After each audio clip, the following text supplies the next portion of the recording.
I'm Bonnie Benjamin, and you are watching Shining Lights, where we look at the very best of the North Quabbin community, its people and projects.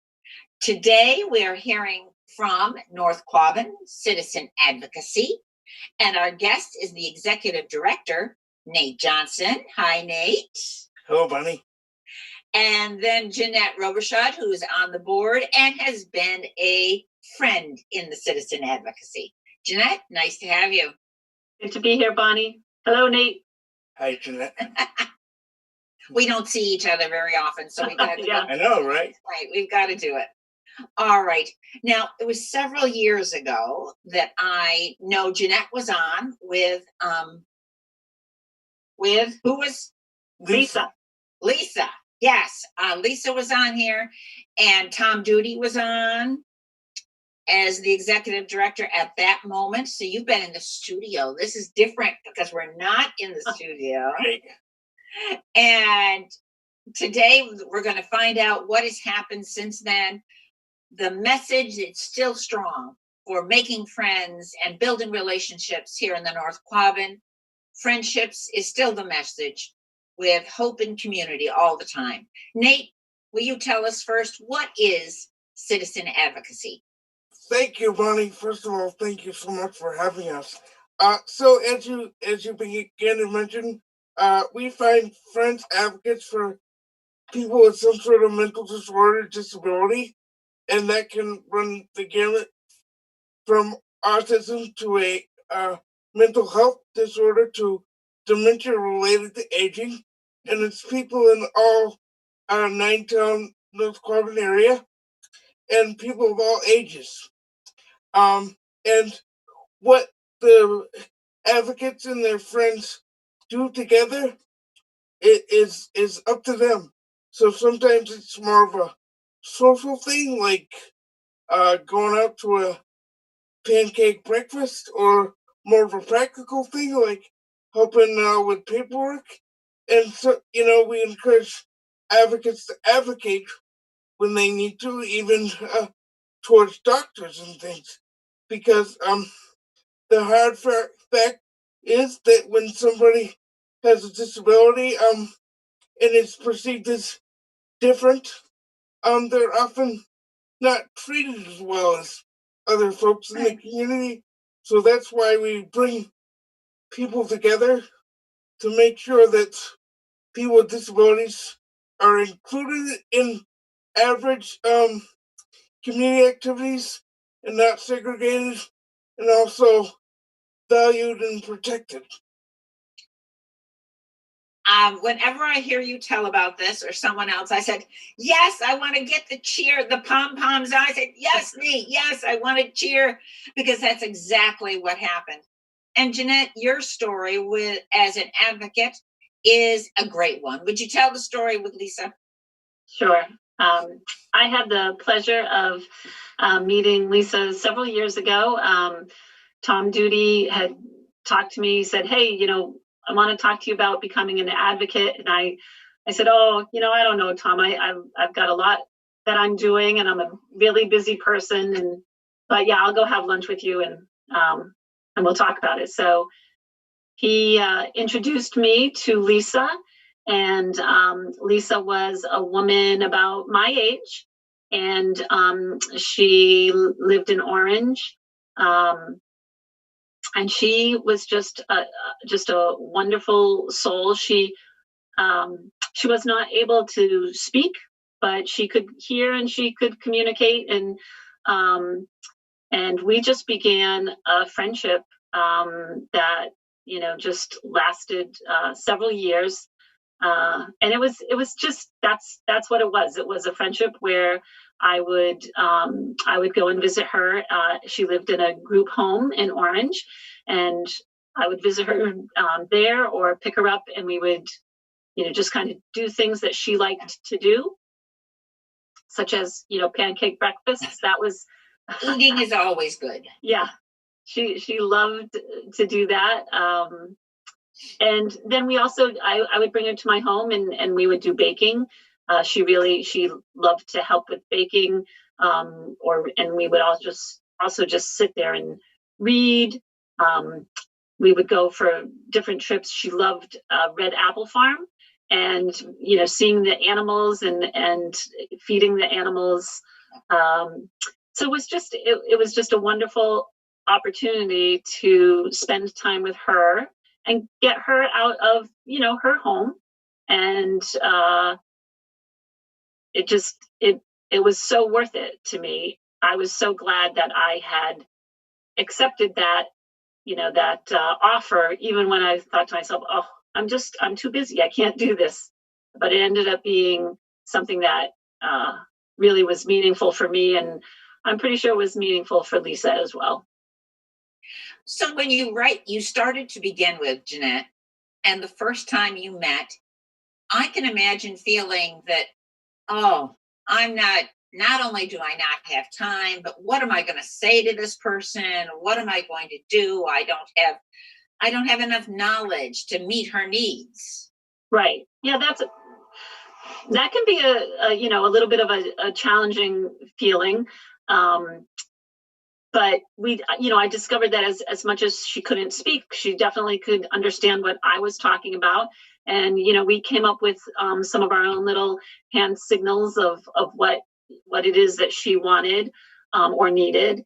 And so that didn't really end up being an issue at all, because, the truth is, right, we're all much more alike than we are different. Right. And she liked as much maple syrup on her pancakes as I liked on mine. And and she enjoyed, I would read to her, and there were a couple of books that as soon as we got to my house, she would walk over and check to see that I had gotten the books out that she wanted to be read. And so just things like that. It was fun. And there were times too that she would go with myself and my son to the pancake breakfast or out to breakfast or whatever.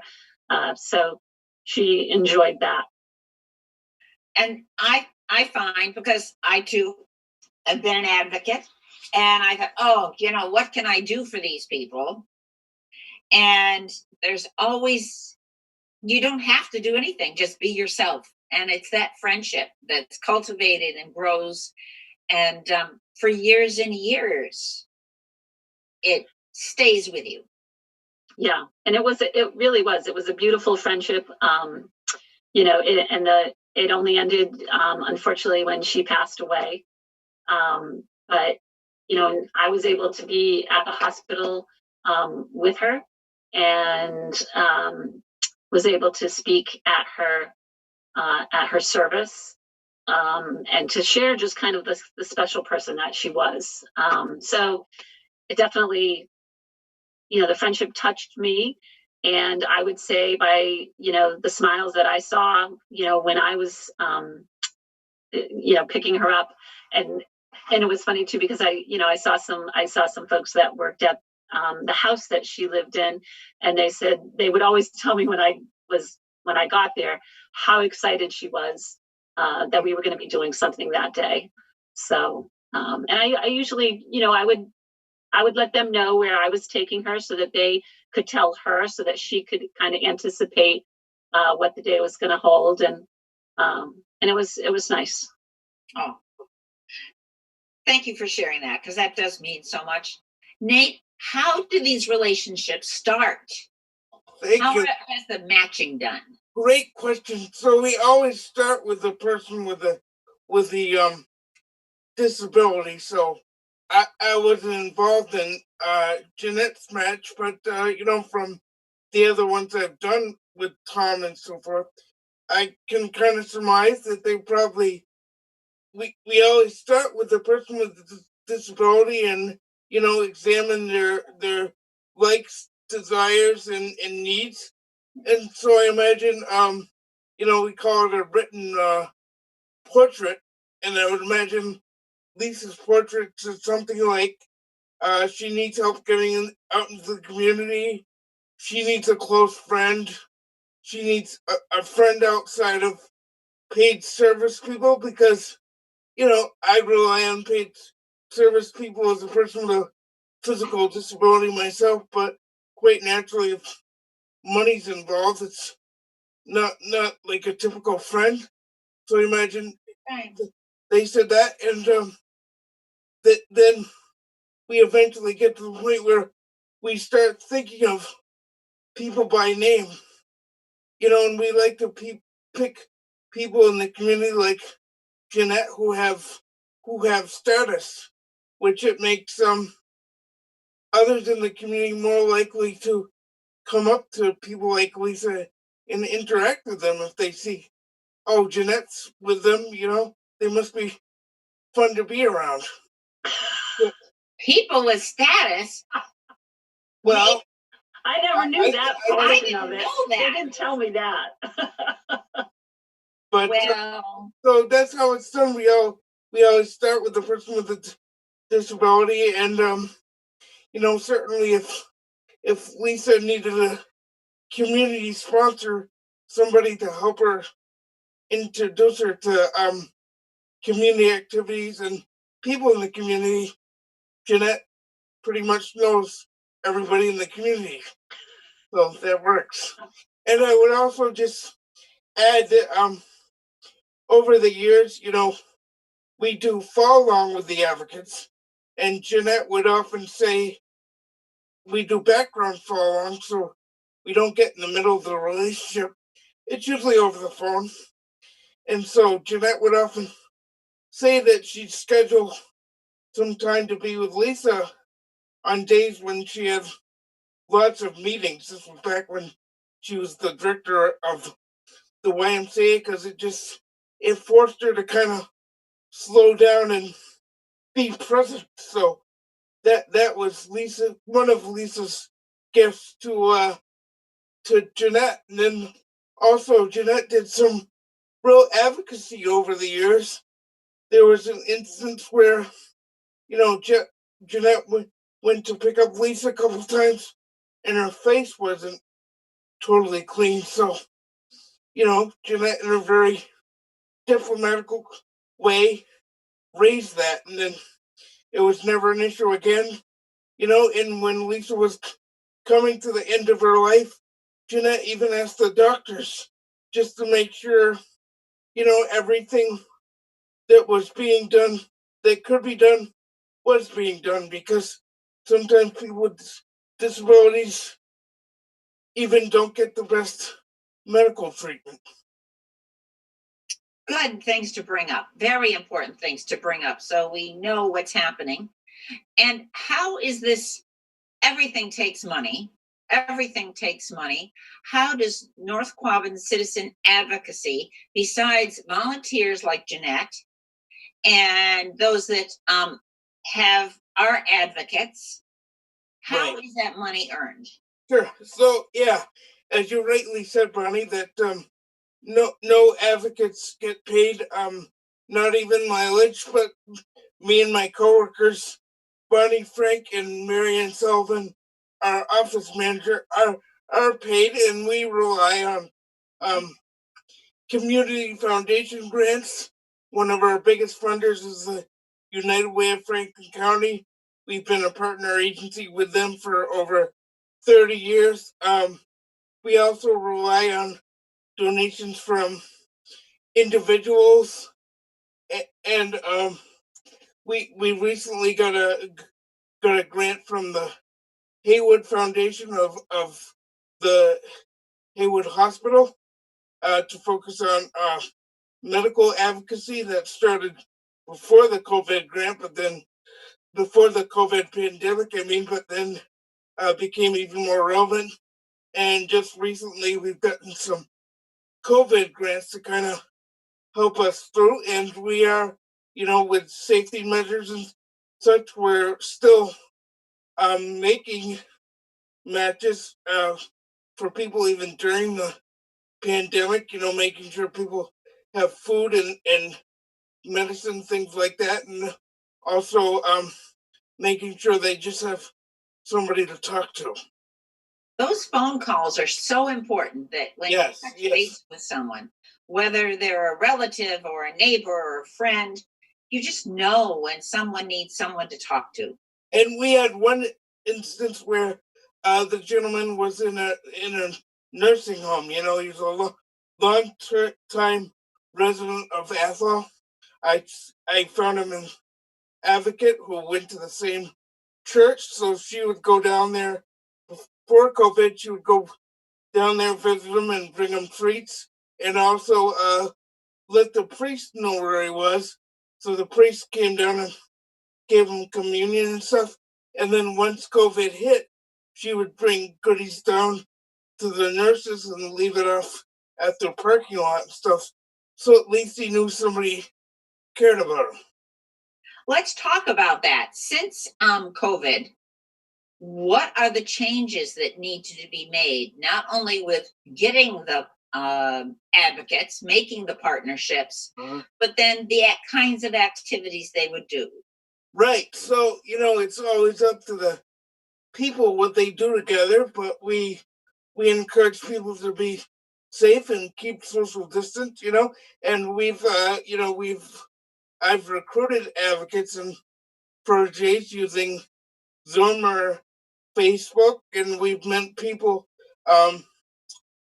outside in their driveway to make matches or to get to know the protege. And the other day, Tom Duty jokingly said to me that I was moving up because the last match I made was in the backyard, so I'd moved from the driveway to the backyard. So you are moving up. Things are changing. That's good. I do think, though, Bonnie, I think, you know, just as all of us have had to adjust to, you know, how we get together with friends, you know, through Zoom, or how we do things, you know, it's really not that different in this circumstance, right? You know, these people still need that companionship. They still need somebody to know that there's somebody out there that cares about them. And so, you know, the advocates just have to get creative, as we all do, right? And make sure that it is still happening, because I can only imagine that as difficult as this is for all of us to go through, if you have a lot of other challenges, it must be just that much more difficult. So, you know, so just remembering that in times like this, sometimes that's when you're needed most. Absolutely, well right said. There. And that people are people need to ask about that. You know, where they find out very quickly which parks you can go to, what churches you can go to, what are the things you can do that make that person feel welcome, and that you're bringing them into a place that is welcoming and caring and builds community. It doesn't take long to do that. Right. And those in the office are very good about finding that. You know, they always have some special events that are perfect for partners and friends. Some of those advocates are coming up. They've had change of dates. But Nate, tell us about the first one. We've got a couple events coming up. Yeah, so you know, we're still doing our fundraising and community events with you know, the COVID consideration. So the first one we're doing is a spaghetti supper, September 25th. That'll you know, we don't have the exact time and stuff yet because it'll be a drive-through supper. It's going to be done by Lisa Pollock again, who's our board member and chief cook. She's awesome.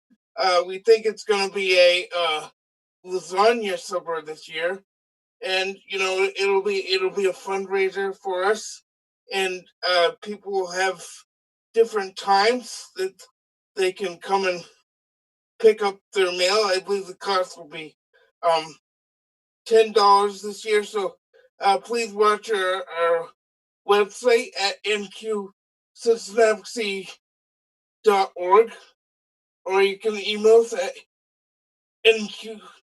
NQCitizenadvocacy@gmail.com, or we're on Facebook as well. If you just put in the full name, North Quabbin Citizen Advocacy. And then the next event we have coming up, we moved the date by several months due to COVID, is our walkathon, which is usually in May, but this year we're going to have it in October 25th, and we're going to do a online event where people can walk wherever they feel comfortable with their families and friends, and then post pictures and such on Facebook. And we hope to do kind of a Facebook event and have some special guests as well. And that'll, like I said, that'll be taking place on October 24th. The public has really come through with this virtual events, and I'm just sure that North Quabbin Citizen Advocacy will do just well, a real good job there. Thank you. We just recently sent out a newsletter, and the response we're getting from individuals as well as businesses as far as donations is just amazing. And I did want to make sure I just mentioned that for the first time this year, we have a major sponsor for our walkathon, Silver Therapeutics over in Orange, and they have been great community partners. Wonderful. And the list will go on. The list will be huge before we're done. Now, this show today is pre-recorded, so you may be watching it in time to make these events, and then you may be looking at it months from now. But the information, except for the dates, is still valid information, and we're hoping people will remember that it is pre-recorded, and if they're viewing it after the date, check them out online and get more information about North Quabbin Citizen Advocacy. So you've been really good to tell us how during this time people have kept social distance, made those phone calls, all of that, to get a partnership and a friendship started. And isn't that nice to feel that the community is built on a lot of partnerships, and people know that this is important to our community. We know that it is part of what is going on, and all of this is just building community at everywhere you look. It's a good thing. It's a good thing. All of this is a good thing. Now, we have just a few minutes left, and I'm going to go to Jeanette first if she has some closing remarks, and then to you, Nate. All right, Jeanette? Yeah, I would just encourage people to get involved, to consider becoming an advocate, and also to go on the website and check out how you could support it.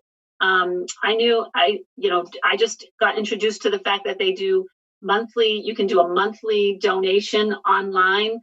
So it just comes out of my, checking account each month. I don't even have to see it. And I love that, but I know it's supporting an organization that I really believe in. So it's a kind of a painless way to make that donation happen. But the best part really is the friendship. And I feel like I was really blessed to have that time with Lisa. Oh, nice. And Nate, what would you like to tell us about citizen advocacy? And again, how to make that connection if someone is thinking about it? Yeah. Who should they call? They want to talk to somebody about it. I would just say that feel free to email us. I mentioned the email. Feel free to also give us a call at our office. It's 978-544-7794, 978-544-7794, and you'll be directed to our home phones because we're not in the office as much anymore. But there's always no obligation in talking, and the first step of somebody who's interested in being an advocate is just to learn more about the program and learn more about their interests, because we always match people based on common interests. So sometimes it's sports, sometimes it's music, sometimes it's they have kids and the advocate likes kids or has experience with kids. And just like the example I was giving with Jeanette, it's often the advocates that get more out of it than the people with disabilities. And just thank you to the community for their continued support, because to use a phrase that Tom Duty coined, NQCA is about building community 2 people at a time. 2 people at a time. You can't say it better than that. Just 2 people enjoying each other's company, and there's lots to be done. We want to thank both of you for being with us today, because North Quabbin Citizen Advocacy has been with how many years now, Nate? It's over, I think it's over 35 now. I knew it was over 30, so it's been part of our community for a long time. And there are many that have fallen through all over the country. In fact, the world probably, where these partnerships are formed. Yeah, it is a worldwide movement, and in large part thanks to Tom Duty's leadership and efforts. We're the last one left in New England, but I'm in the process of trying to convince others to start programs, because I think that the need for a caring, protective friendship is more greater than ever now. Greater than ever. You are so right. Yeah, greater than ever. Well, I want to thank all of you for watching today, for watching Shining Lights, finding out about North Quabbin Citizen Advocacy. To remind you, this is pre-recorded, so make sure that you've got those dates ahead of time if you're watching this before September 25th, 2020.